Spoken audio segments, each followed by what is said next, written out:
En réduisant la vie à ces éléments essentiels matériels, nous gagnons du temps et de l'énergie pour des choses plus significatives. Des personnes, des expériences, des connaissances et d'autres biens incorporels que l'argent ne pourrait jamais acheter. Il y a également des avantages financiers importants. En tant que minimaliste, nous faisons de notre mieux pour ne pas faire de l'argent le centre de la vie, mais il est important d'être un bon gestionnaire des ressources qui nous sont confiées. C'est pourquoi la budgétisation est un sujet critique, même si ce n'est pas le plus sexy. En effet, mener une vie avec moins mettra plus d'argent sous votre gérance, sans le chercher particulièrement. Avec un minimum de discipline et de planification, je suis continuellement surpris de voir à quel point un revenu modeste s'étend. Bienvenue dans une nouvelle vidéo.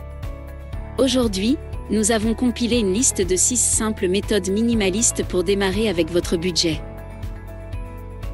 Avant de commencer, n'oubliez pas d'aimer et de s'abonner sur cette chaîne afin de nous aider à faire des nouvelles vidéos à l'avenir. Merci énormément. Alors, on commence avec le premier dans notre liste. 1. Pas de douleur, pas de gain. Il est vrai que les choses valables sont difficiles. Définir et suivre un budget intuitif et minimal ne fait pas exception. À certains niveaux, ce n'est pas trop différent d'un entraînement difficile ou d'un gros projet au travail. Cela ne vous semble pas confortable, mais si vous êtes diligent, vous en tirerez encore plus que vous n'en mettez. Cependant, cela ne devrait pas non plus être atroce. Il y a 2 raisons. Tout d'abord, imaginez une séance d'entraînement qui vous a laissé au bord des larmes. Pourriez-vous, ou toute personne sensée, soutenir cela pendant des mois et des années? Bien sûr que non.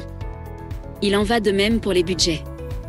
Deuxièmement, la plupart d'entre nous se débrouillent parfaitement avec un budget relativement modéré, comme simplement réduire les nouveautés et les produits de luxe. Mais si cela vous cause un véritable chagrin ou une angoisse, il peut y avoir d'autres problèmes à régler en premier. Pensez à les explorers avec un coach ou un conseiller financier. Il ou elle peut vous aider à identifier les préoccupations sous-jacentes dont vous ne vous êtes même pas rendu compte. 2. Payez-vous d'abord, avec une touche. Tout le monde nous dit « payez-vous d'abord ». Je sais que j'ai entendu cela trop de fois pour compter. L'idée générale est de ranger un montant prédéterminé avant de dépenser quoi que ce soit, car cela rend plus difficile d'aller trop loin. Le conseil est bien intentionné et mérite d'être suivi. Mais il y a une torsion importante. L'argent est précieux, mais le temps est inestimable, alors payez-vous, à temps avant tout.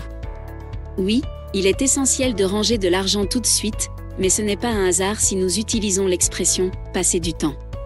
L'amusement et la relaxation sont des choses parfaitement bonnes, même vitales, mais faciles à mal classer. Les compétences acquises et les relations entretenues doivent passer en premier en moyenne, sinon tous les jours. 3. Réduire les comptes. Le thème ultime ici est la simplicité, enlever l'excès et profiter consciencieusement des précieux morceaux qui restent. Votre argent, peut-être surtout, bénéficie de la simplicité. L'argent sert à dépenser, sur les dépenses, ou à épargner, pour des objectifs à long terme ou des urgences. C'est à peu près ça. Avec 2 objectifs principaux, cela signifie que 2 comptes sont suffisants pour la plupart des gens en supposant que vous ayez un compte d'épargne intérêt élevé et un compte courant, l'ajout de compte en vaut rarement la peine. Chacun d'entre eux est l'occasion de perdre la trace des dépenses, ou d'engager des frais de découvert sur une transaction que vous avez oubliée, ou simplement de perdre du temps à mélanger des fonds.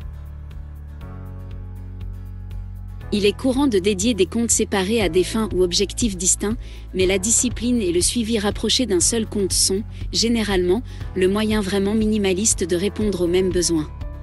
4. Utilisez exactement une carte de crédit. Non, les cartes de crédit ne sont pas terribles. En fait, je ne me souviens pas avoir connu une personne riche qui ne les utilise pas. Plus important encore, je ne peux pas non plus me souvenir d'avoir connu une personne riche qui les utilise de manière irresponsable. Le but, bien sûr, est d'éviter d'avoir un solde et ainsi d'éviter le fléau des finances personnelles, les paiements d'intérêt.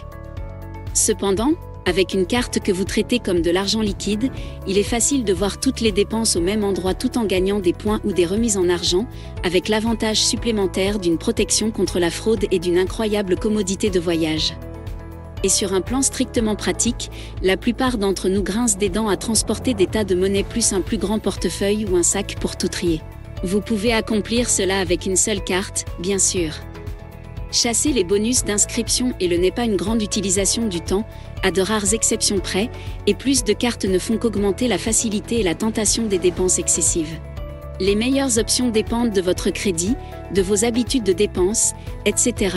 Mais je suis un client satisfait de la carte Capital One Venture depuis plusieurs années et je la recommanderais à tous ceux qui mènent un style de vie frugal et assez minimaliste. Le taux de récompense est bon, et leur définition étonnamment large des dépenses de « voyage » signifie que les points couvrent plus que ce que j'avais prévu. 5. Suivez ce qui compte vraiment.